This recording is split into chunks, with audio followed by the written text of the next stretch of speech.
Solomon, the king who spoke to birds. This is the story of Suleiman, known in the West as Solomon. A prophet, a king, and according to legend, the only man. In Islamic tradition, Solomon wasn't just wise, he was extraordinary. The Quran tells us he was taught the language of birds.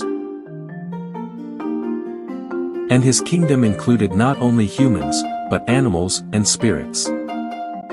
Quran 27:16, we have been taught the language of birds. And we have been given from all things. In Surah An-Naml, 27:16. One bird, in particular, plays a key role, the hoopoe, or hudhud. When this small bird disappears from Solomon's court, the king takes notice. But when the hoopoe returns, it brings news that would change history. The bird reveals the existence of a distant queen, Bilqis, ruler of Sheba. Powerful, wealthy, but unaware of the one God. Solomon sends a message, not of war, but of faith.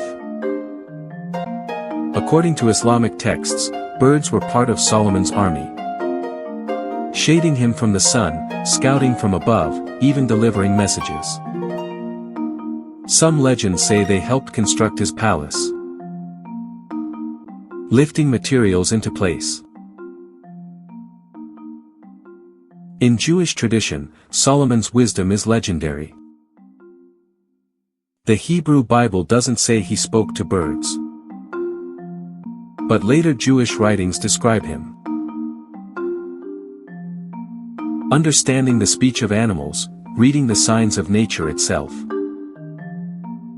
To this day, Suleiman remains a symbol of divine wisdom, justice, and harmony with creation. A king whose throne touched heaven and earth, and who listened, not just to men, but to the whisper of wings in the wind.